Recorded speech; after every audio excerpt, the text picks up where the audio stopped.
The ability to combine stitches is pretty cool with this machine. Plus, you have a lot of stitches that when combined together look like totally different stitches. For example, check out this first row here. This has got a set of stars and then just a single stars that we put together. And then of course also, that's how we combine our letters for spelling out names or doing a quilt label or identification. This is great. And we can even put a decorative stitch before and after our name. So let me walk you through all the things and then even how to save it when we're done in the My Stitches area. Okay, so first off, there's Program, P-R-O-G. I'll just use the word program when we touch it. And when you touch it, you notice everything kind of disappears. That means you're ready to kind of type out what you need. Program shows at the top. So let's just for fun, let's do the little stars that we were talking about. The first star is in row 3, stitch 40. So row 3, stitch 40. Okay, so it puts one repeat of that star there. And actually, let's go ahead and do that again because I noticed that is actually done twice. So a couple stars. There, now we have 1, 2, and then 3, 4, and then we can go ahead and put in our regular star. The other star is in row 4, stitch number 38. So row 4, stitch number 38, touch OK, and there it shows. Now when you're ready to sew, you can step on your foot control or just touch Program, and it will show you on screen what you've put together. And that's how we did that first row of stitching. Now if you want to save it, you can touch the heart with the little arrow pointing into it, meaning you love it. So touch it one time, and whatever your empty space is, you can go ahead and save that.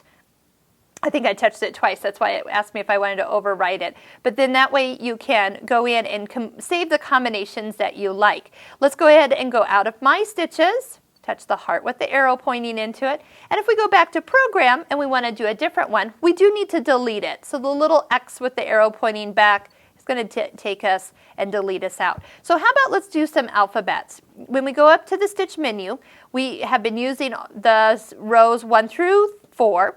The heart actually takes you to My Stitches where we could retrieve the pattern combination we just put in, but the last one is the alphabets. So we've got 2 American lettering here, so let's just use the first one. You have uppercase, and I'm going to show you how to get to lowercase in the numbers. This always tricks me up.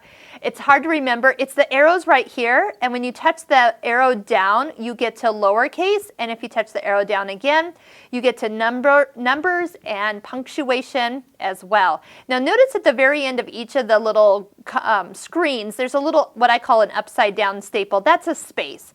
So if we want to go ahead and do a name, we're going to touch just each of them. Let's do upper and lowercase. So I touch the arrow down, and now I have lowercase showing, and I'll just put my name of Sarah. Now, if I get the wrong letter in here, the delete will delete whatever's highlighted.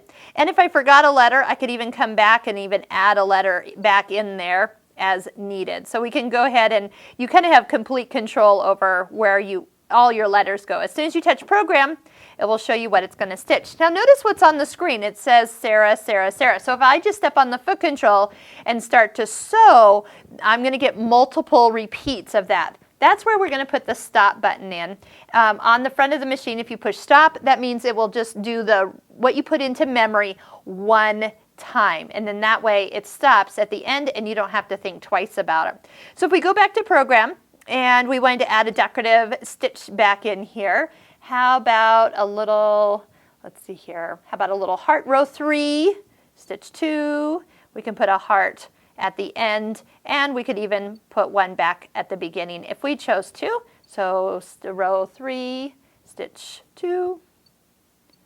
How cute. And again, if we want to see it, that's how it's going to look. And if we want to save it, touch the My Stitches, touch one time here, and it'll put it in. Just touch, it takes a quick little delay, and then it'll put it into your next, or your open memory here. If I would have pushed here, it would overwrite it and put it in twice there. So we have great combinations. Oh yeah, touch the My Stitches button to come out. And then again, when you're done sewing, if you just want to go back out to a regular straight stitch, you can just touch OK. But as soon as you want to get back to Program, it will have what you last put in there and let you delete it out, and you're ready to go once again.